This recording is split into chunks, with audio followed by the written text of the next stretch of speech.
मैं doctor Mohammad Qadir, secretary Inaya foundation charitable trust Prayagraj. सभी parents चाहते हैं कि मेरा बच्चा स्वस्थ पैदा हो, उसमें किसी प्रकार की परेशानी या दिव्यांगता न हो।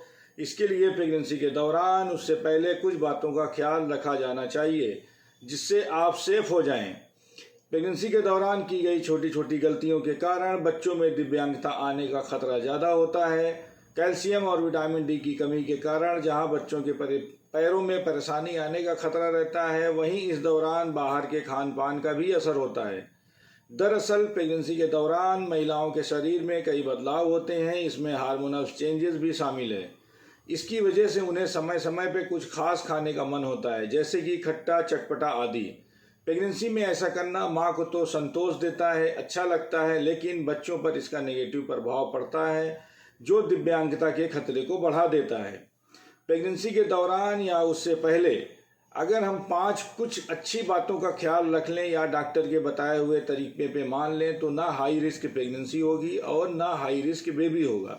जैसे पहला पॉइंट, प्रेगनेंसी के 3 महीने पहले से प्रेगनेंसी की तैयारी शुरू कर देनी चाहिए। 3 महीने पहले सभी ज़रूरी टेस्ट जैसे थायराइड है, शुगर है, बीपी आदि का टेस्ट करवा कर और जान लेना चाहिए कि इसमें कोई गड़बड़ी तो नहीं है, रिपोर्ट अच्छी है कि बेहतर है कि नॉर्मल रिपोर्ट है। दूसरा, इसके अलावा हर लेडीज़ को प्रेगनेंसी के 3 महीने पहले से ही फॉलिक एसिड का इस्तेमाल शुरू कर देना चाहिए ताकि बच्चे और माँ में खून की कमी ना हो और इसकी वजह से कोई कॉम्प्लिकेशन ना हो। दूसरा पॉइंट है वायरल इन्फेक्शन एवं जिन्हें वायरल इन्फेक्शन है उनसे दूर रहें। भीड़ भाड़ वाली जगहों पर जाने से मना करना है। पब्लिक एरिया में कई तरह के इन्फेक्शन का डर होता है जिसकी वजह से प्रेगनेंसी में जब बच्चा डिलीवर्ड होता है तो बच्चे के सुनने और बोलने की क्षमता प्रभावित होती है, जिससे बच्चा गूंगा और बहरा पैदा हो सकता है। तीसरा पॉइंट है प्रेगनेंसी के दौरान ज़्यादा शोरगुल वाले माहौल में नहीं रहना चाहिए, इससे बच्चा बहरा पैदा हो सकता है।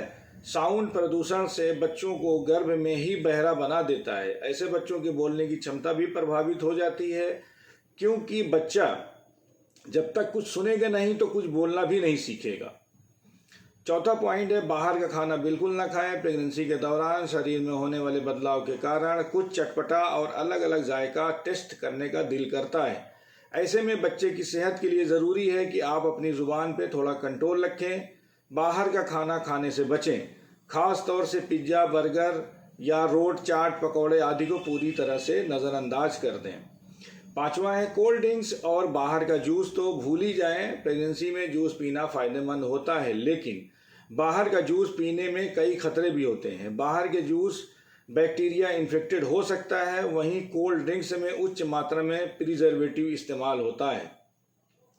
हेल्दी प्रेगनेंसी एवं डॉक्टर्स के द्वारा बताई गई इंडिकेशन को फॉलो करने से ना तो हाई रिस्क प्रेगनेंसी होगी और ना हाई रिस्क बेबी, दोनों होने के चांस कम हो जाते हैं। इसलिए आप अपने अच्छे गायनोकोलॉजिस्ट, अच्छे डॉक्टर, अच्छे फैमिली डॉक्टर से मिलें और प्रेगनेंसी की तैयारी करने से पहले आप अपने डॉक्टर्स को बताएं कि हम प्रेगनेंसी कंसीव करना चाहते हैं।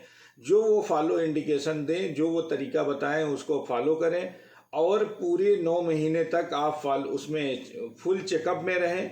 जो डॉक्टर्स आपको सही समय पे जो बताएंगे कि 2 महीने में ये करना है, 4 महीने के प्रेगनेंसी में करना है, तो पूरे टेस्ट करवाते रहें, ब्लड टेस्ट, रिपोर्ट सब करवाते रहिए। इससे बच्चा भी सेफ होगा और माँ भी सेफ होगा।